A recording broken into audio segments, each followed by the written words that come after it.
You're listening to the Life Purpose Advisor Podcast, episode 19. My first year, I remember calling my mom, asking her when it would get better, because I thought it was going to be how it was when I was going to school, that the children, they wanted to be there, and they were behaving and nice to each other, and everything was hunky-dory, and it was just really kind of scary when I got there.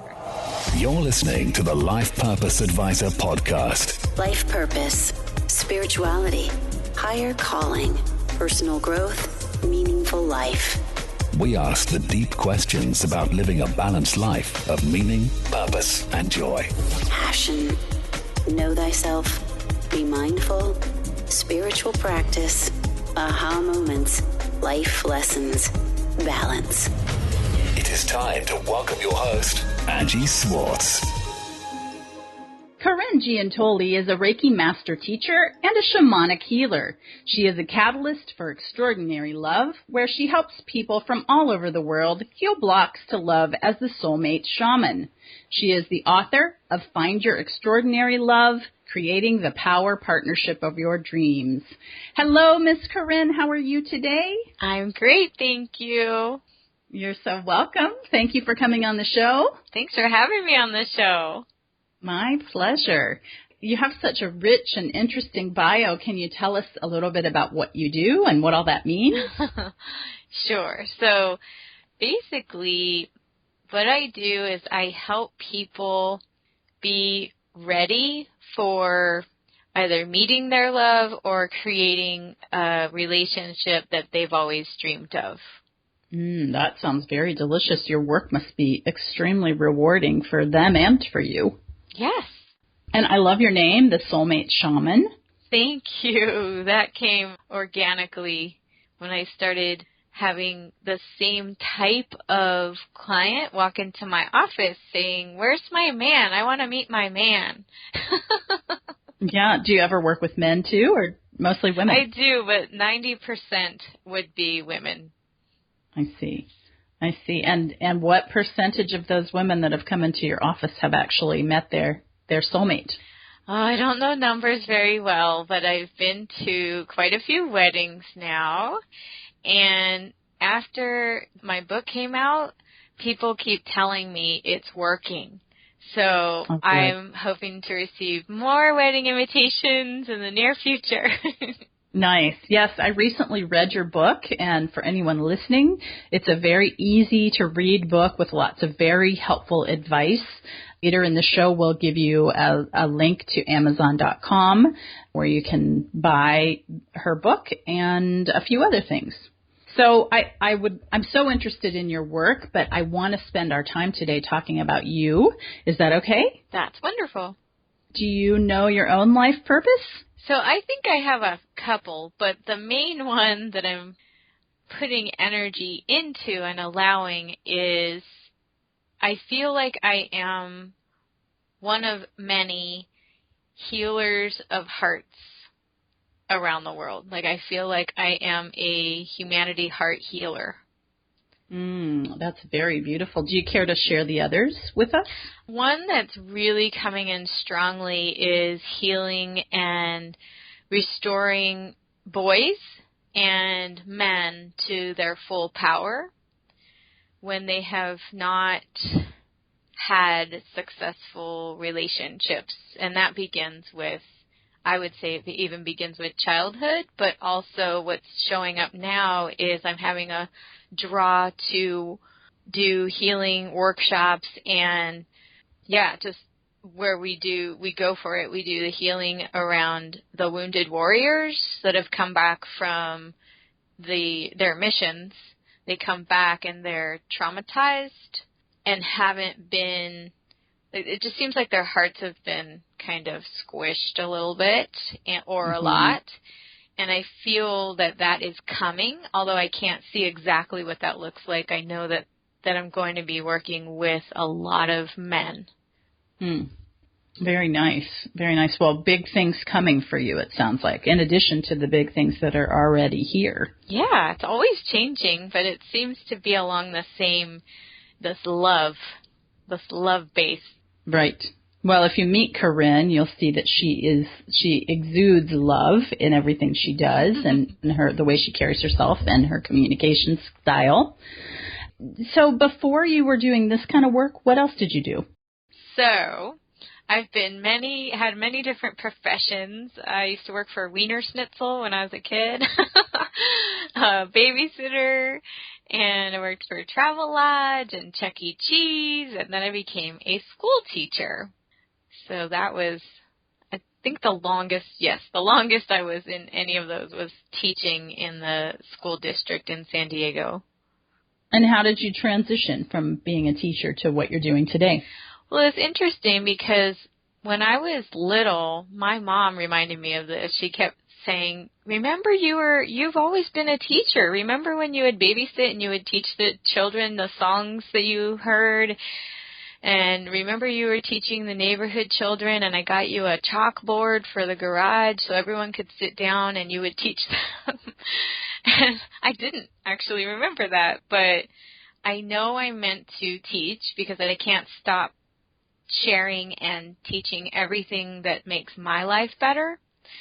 So I said, well, I should be a teacher.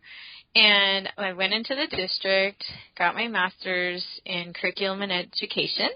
And my first year, I remember calling my mom, asking her when it would get better, because I thought it was going to be how it was when I was going to school, that the children, they wanted to be there and they were, behaving and nice to each other and everything was hunky-dory and it was just really kind of scary when I got there.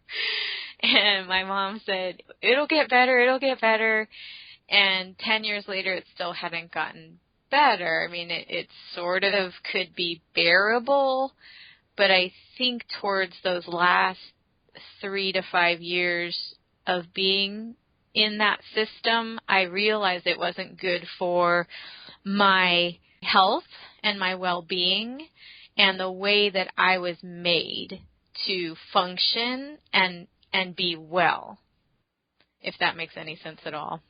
Mm-hmm, it does. So did you have any aha moments about finding the purpose that you're living now?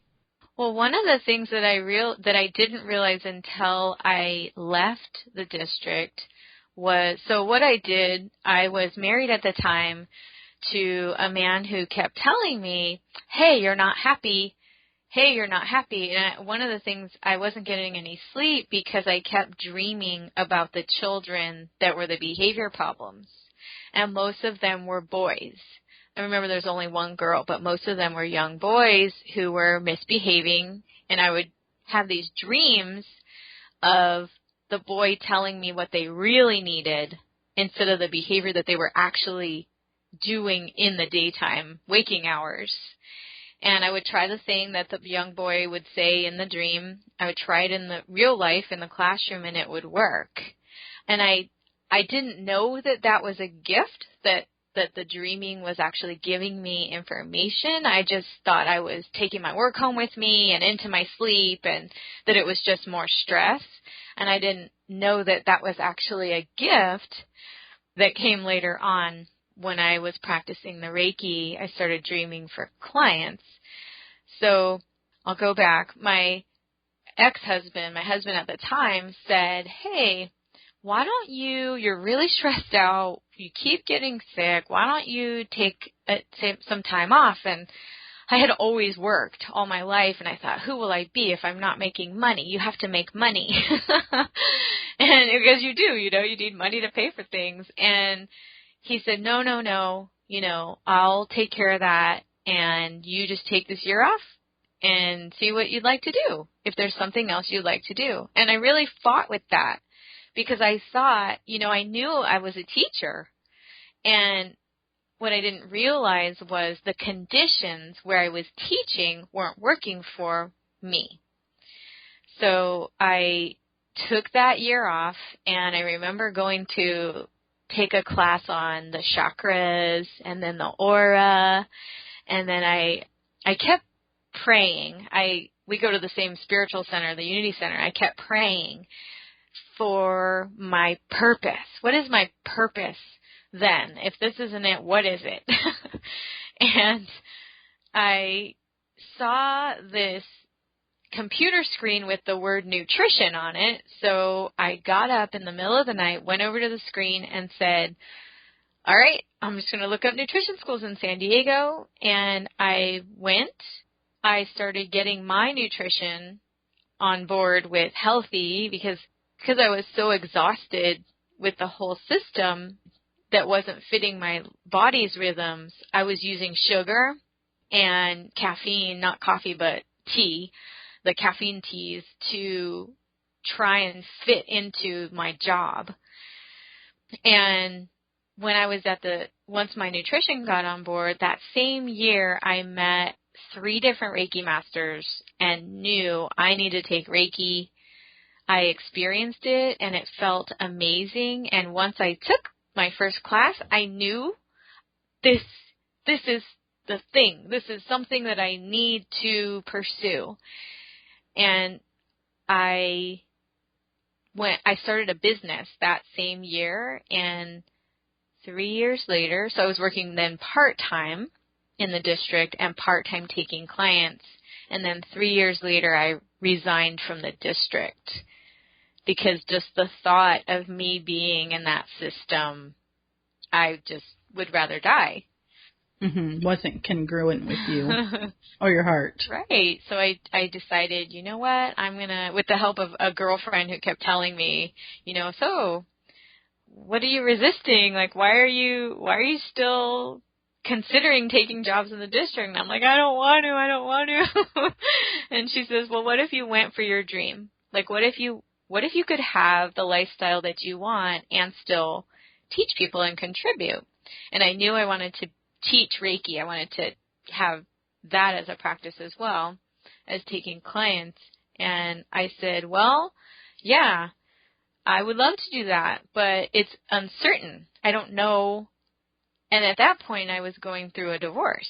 So a year later, so my husband had, done the greatest gift. He'd given me the greatest gift of my life, but then, we were done.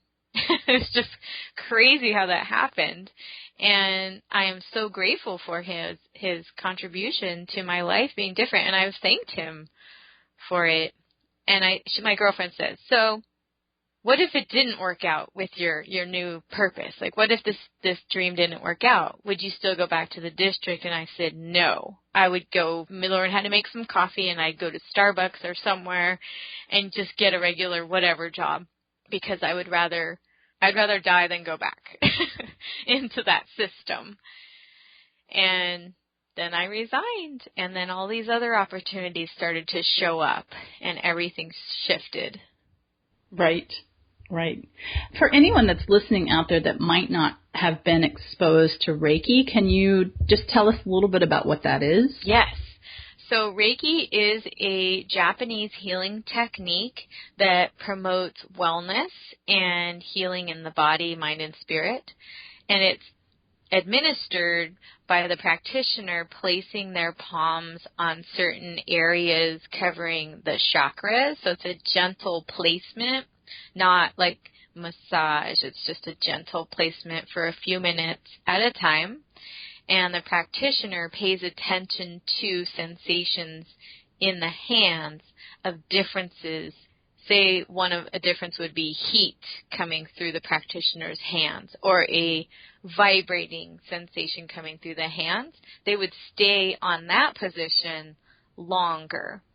And what it does on the body is it numbs all of the nerve endings so that the person experiences less pain, can actually have an emotional release if anything was stuck, and puts the body into this state of deep, deep relaxation, like that of meditation, but I would say even deeper.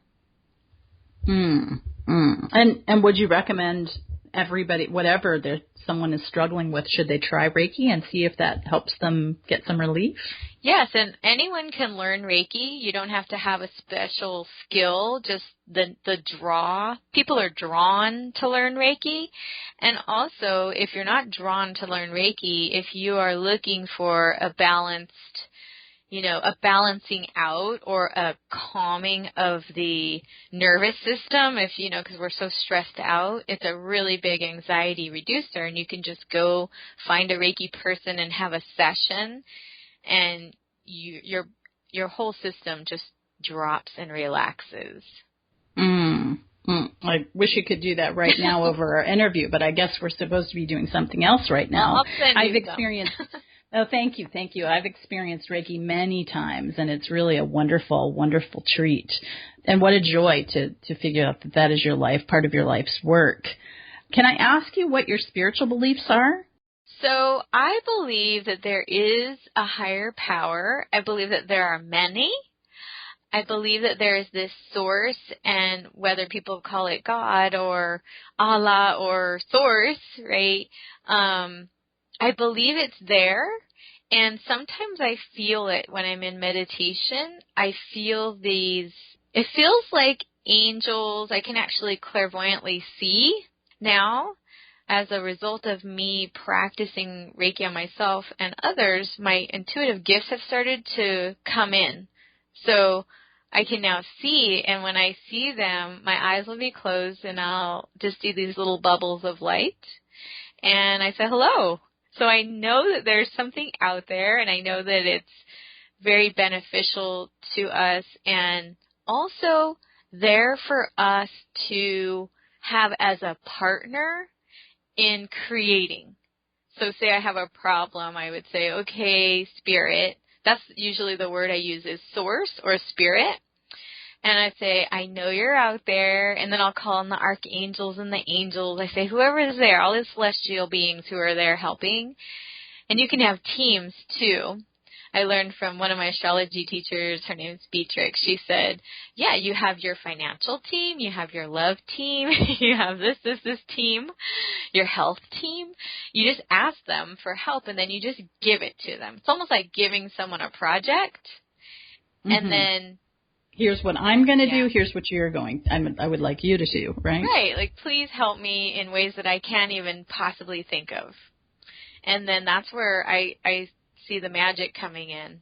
I go, oh my gosh, Angie wants to interview me, and I've been wanting to get my work out there. It's like that. Right. Very nice. Very nice.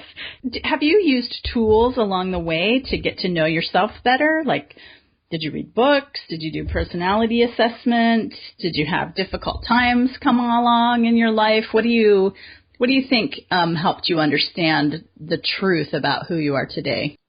Oh, yeah. So I didn't have the best of childhood. I had my father was an abusive alcoholic, and we had a lot of, no communication or explosive communication. So a lot of pain growing up. And then I've also had different experiences with the opposite sex where I've had a lot of pain, and often I'll see, when people have gone through this kind of pain, you can see a hardness, and I had that hardness. I was married, and I was still like, I had this bitter anger for all those pieces of pain that I had experienced with different people. And I came across a woman named Allison Armstrong. I don't know if you've heard of her, but she does relationship workshops. And I fell in love with her belief that what if no one's misbehaving? And what if, it wasn't personal?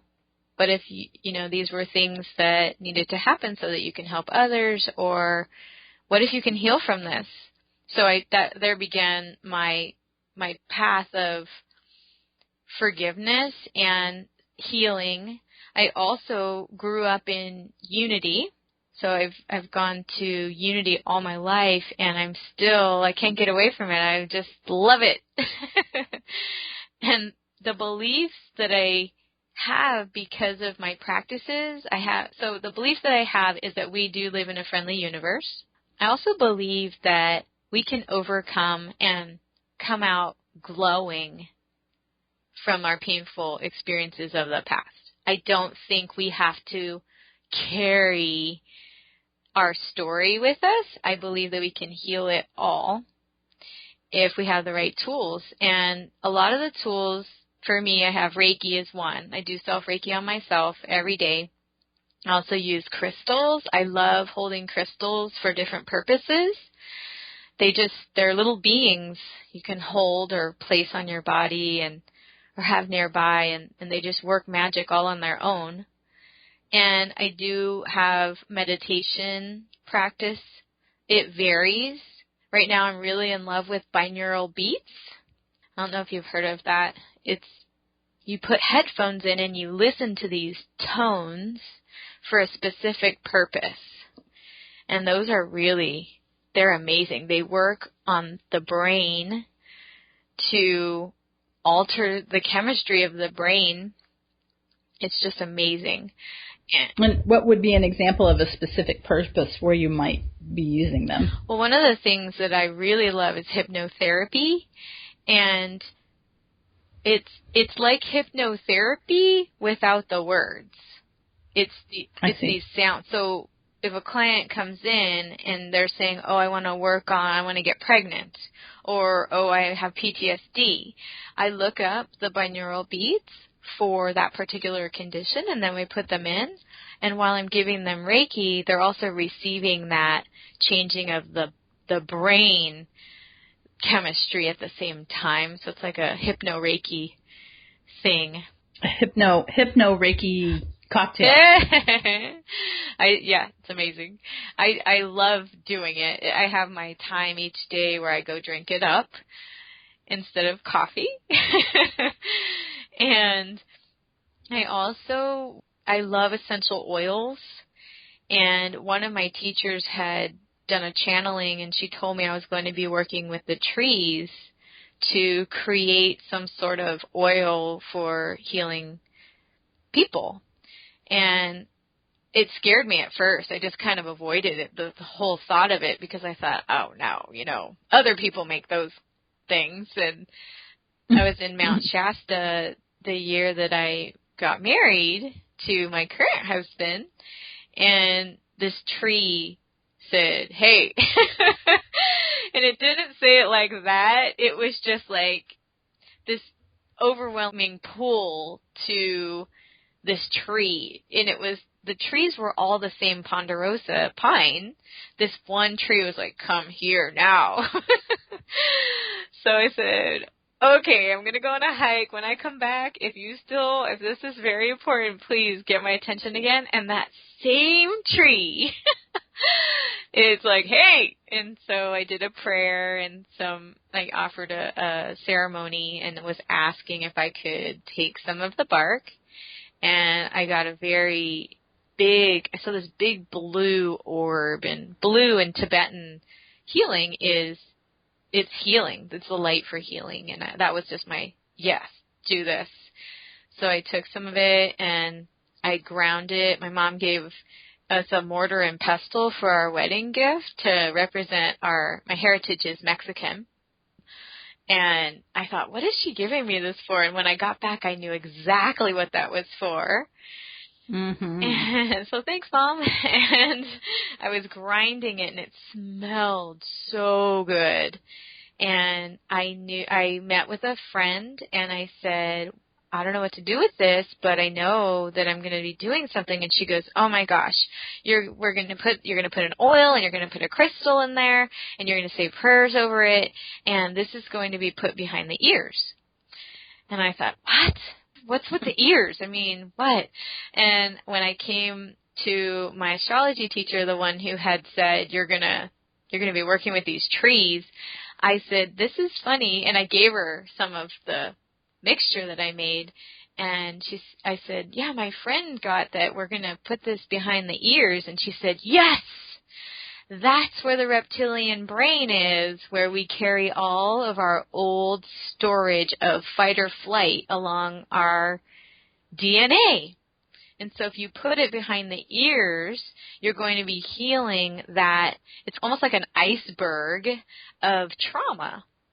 And so I started doing that, and amazing things happened. I was just using it on myself because I didn't know what was going to happen. And I can't even describe. I started calling it the reptilian brain healer because that's where it is, behind the ears. And then I created another one specifically for the throat chakra, for speaking your truth. And my throat chakra opened so wide, because I used to be a quiet girl, but my throat chakra opened up so wide that I was starting to say things, blah, oh my God, I can't believe I said that. And so, we added some crystals in there for the throat one to smooth the delivery of the speech of what was coming out, and that kind of blah hasn't really happened again. It's just I'm now able to speak my truth, and it's smooth versus uncensored. And yeah, people just love the oils. Very nice. And do you sell those or just use them in your treatments? I use them in my treatments, and I do sell them. I have them on my website, and they have different affirmations aside from the reptilian brain affirmation is I am healed.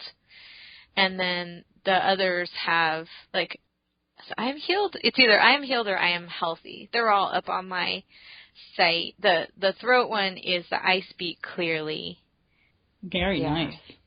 Very, very nice. So you alluded before that synchronicity is a factor in your life. Do you believe that things happen that come into your life that are purposeful connections that are leading you the way? I believe that when my soul is ready for growth, I will be given some sort of circumstance that either isn't working for me or I'm super charged about.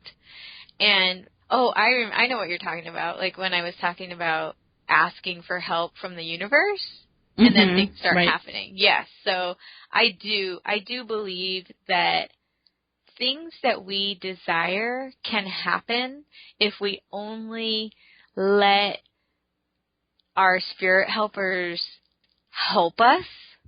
And often for a control freak, like I tend to be, it's hard to wait. And I will try to do it on my own or say, that's just not in the cards. But if I wait, it will show up. It just might not show up in the way that I was trying to control. I see. Can I ask you about money? Yeah. Do you make more or less money now that you're doing this new work? And does it matter? Are your values the same? Yeah, it's really interesting. I haven't added, every year since I've had my business, I've added what I've made. And I know that last year I doubled, like each year I've been doubling my first year and then the next year. And it seems that last year was my biggest year yet. And I think it just keeps I keep making more money as I'm staying in my heart and following my gifts, just following my intuition and my gut, even when it's scary. Like writing the book was really easy, but getting it out was scary. I sat on it for a year because I was scared, and I thought, who's going to read this? But the money question, so as a teacher, I believe I made around $40,000 something for wherever I was in my year. I don't even know what they make nowadays. But I have not hit that yet in a year. I aim to make much more than that in a year so that I can help more people. Right. Yeah. Very nice. Have you ever encountered resistance from friends or family regarding stepping into this work? Oh, yeah. Tell us about that a little. My mom, I love her, and we've healed from this, but she said, when I said, Mom, I'm going to quit my teaching job and I'm going to be a healer, and she said, that's stupid, and she meant it, and it hurt, but this push from my soul didn't listen. I knew.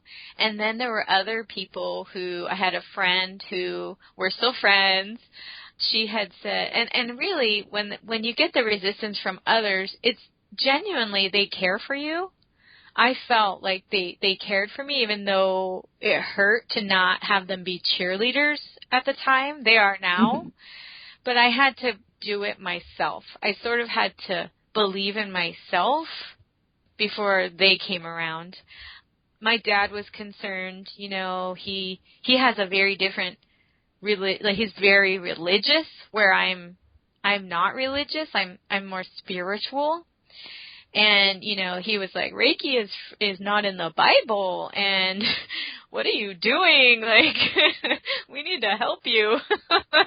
And I'm like, Dad, you know, just love me anyway. And he's like, I love you, but I'm concerned, you know. So there was that. And then a friend, she was saying, well, why don't you just take another year off? And I had a few friends and colleagues tell me that.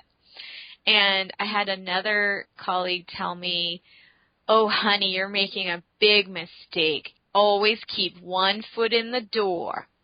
She even had an accent like that.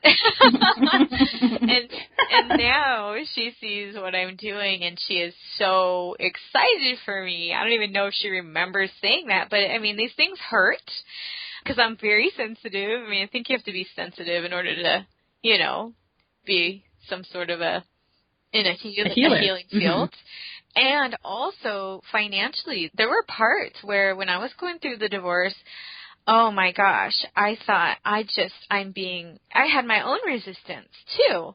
I thought, I am being ridiculous here. I need to be normal. Like, get normal and go get a regular job.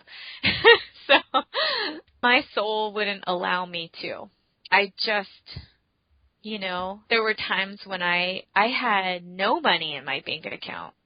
And I thought, wonder where I'm going to get food. And what happened? So I prayed and I said, I need some help here. And then what do you know? People would invite me to lunch and offer to pay. And they didn't even know. Because a lot of time, like, I'm very adamant that when we complain or when we say out loud the things that are wrong, we invite, like The Secret, right? We invite more of that vibration. So I will only say, like, if I have an issue that's coming up, I will only say it, you know, to very few people. I used to be in this point where I would say, oh, you know, this happened and it was so horrible. And then I'd repeat it to the next person and repeat it to the next person. And I'd wonder why the same kept showing up. And so very few people knew how broke I was because I wasn't advertising that. I was just continuing to have hope and take action steps forward on my dream, even though I couldn't see the results of it. I knew I'm going to be taken care of. And I was never homeless. You know, I was never homeless. I always had food. The money would always show up to pay my rent. It's just a random client would just they're like, oh, I found your card after a year. I'm like, well, thank God. So thank God I can eat tomorrow. The universe would just keep doing that. And the thing that would help me the most is I would ask. Sometimes I would think I had to do it all by myself, and I would ask for help from the universe, and it would show up. Mm-hmm. And that, when you're asking for help, was that in prayer? Was that in your subconscious thoughts? All of the above? So I would say, okay, I can't see you because I couldn't see at that time, the clairvoyant orbs and things. And I said, I can't see you, but I know you're there. Please help me. I need help with this. Please, can you help make this happen? I am so appreciative. Thank you. I love you. And then I would, like, with my arms, motion it up to give it up and then wait. The waiting part was the hardest. Mm-hmm. But if I do... I think I remember a song, a Tom Petty song that says that somewhere. See if we can play that in the background. That would be fun. Yeah. Great example, Corinn. Like, great example for everyone listening about having faith, and listening to where you're supposed to be going and having faith that life is for you and that everything always works out. A hard thing to be in the middle of, but I hear examples over and over and over of how that is really the way life works. Yeah. Unless, of course, you're doing what you were alluding to. If you're constantly saying how bad things are and how life doesn't work for you, then that's also true. Right. So, well, very, very great insight into your background. Can I ask you a lightning round of yes or no short answer questions? Sure. Do you think passion and purpose are the same things? I think passion comes with purpose. Okay. Do you think everybody has a life purpose? I think everybody can have many life purposes. On a scale of 1 to 10, 10 being high, how important is following your joy and igniting your purpose? 10. Did you ever quit your job to follow your purpose? We know that you did. Yes. Do you think somebody needs to quit? It depends. If they're done, then they need to quit if they're done. I would say take baby steps. That's what I did. Okay. What brings you great, great joy? When I see people in love, and when I see people in love with themselves, like you could just see it on their face. And kitties, I love kitties, petting kitties, and babies, I love babies, and my husband, and my friends, and family. Right. Is your husband a shaman also? He didn't know anything until he was kind of skeptical, like I was too, though. But he sees, and I think he's an amazing healer. But he's an engineer, and so I consider him to be a one-on-one basis. Whoever he speaks with, they are healing right after they meet with him. It's amazing. I remember when I first met David, your husband, it was out in the country at the Unity Center Retreat Center years ago, and I hadn't met you yet, and he was giving a little tour of a medicine wheel. And I remember feeling that sensation that you just described about him giving a healing to whoever he speaks to, and I didn't know him, so that was very encouraging for me. If you unexpectedly amassed a good-sized fortune, what would you do differently? I would move into our dream home. Everything else I would still be doing. Mm-hmm. Maybe in a bigger way than you're doing it now. I would. If I had, this is one of my dreams, is if I had a lot of money, I would donate to the causes, like the Unity Center, Allison Armstrong, different causes that I'm passionate about. I would give money to. Very nice. Very nice. And just in closing, can you tell us what listeners should learn from your life? Well, I never say should. Okay, could. Yeah, I think that people, if they can learn something from my life, is that however you grew up, your identity was just like, oh, I'm small, I don't matter, people hurt me, whatever. It's never too late to start to heal from that and know that you have so much power inside of you.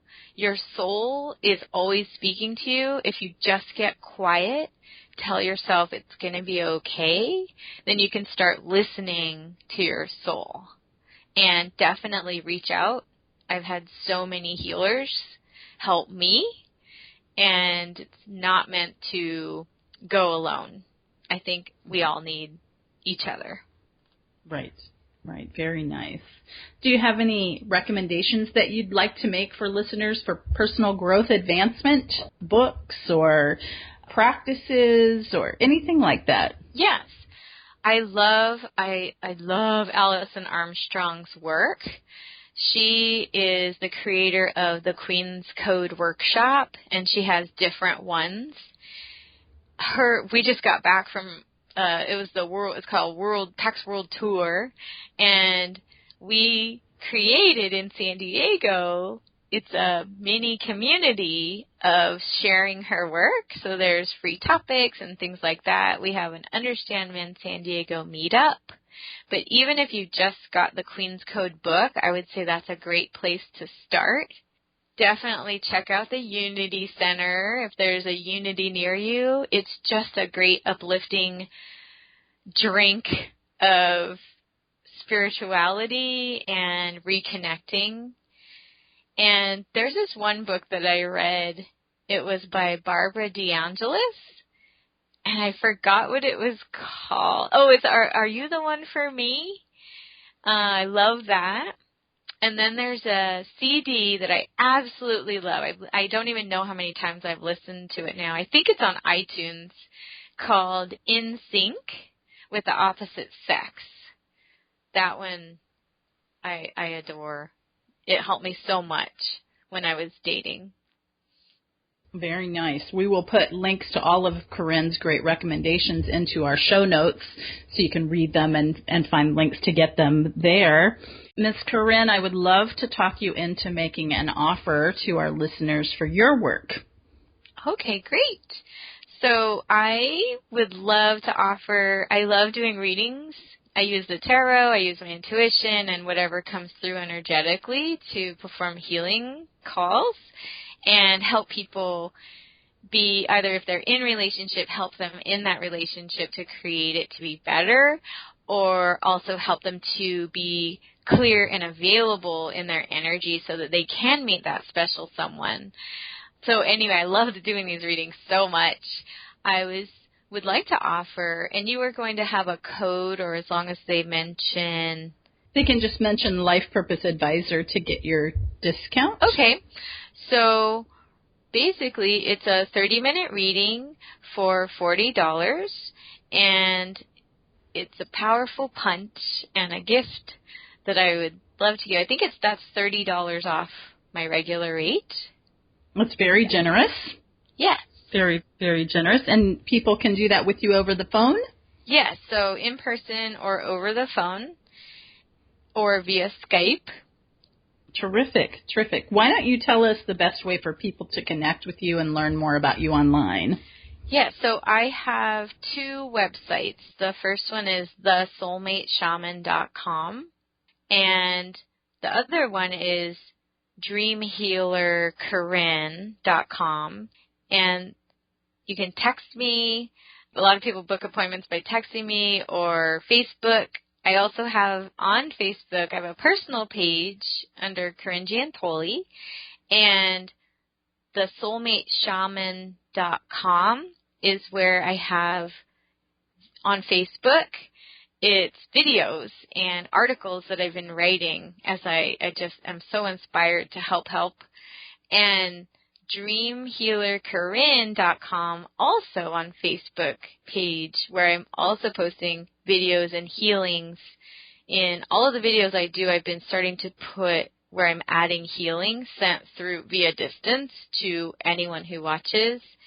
And my phone number, I forgot to mention that, is 619-459-6958. And email is Corinn@thesoulmateshaman.com. Right. I think we can find you from one or all of those sources. Okay.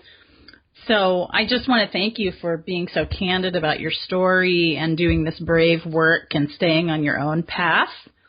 That's very encouraging. Before we close today, is there anything else that you feel like you should say or want to say? Sorry, I'm using the should word. I want to thank you for taking the time to put this out there. I'm so grateful, and I just want to thank everyone who's listening and sending you a big hug of love.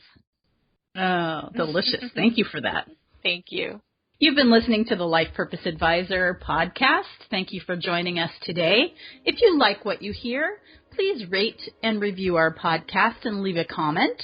You can also let us know who else you'd like to hear from. We'll be happy to reach out to them.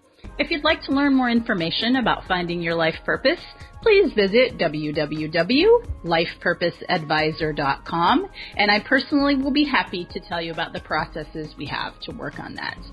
We thank you for listening, and we'll see you next time.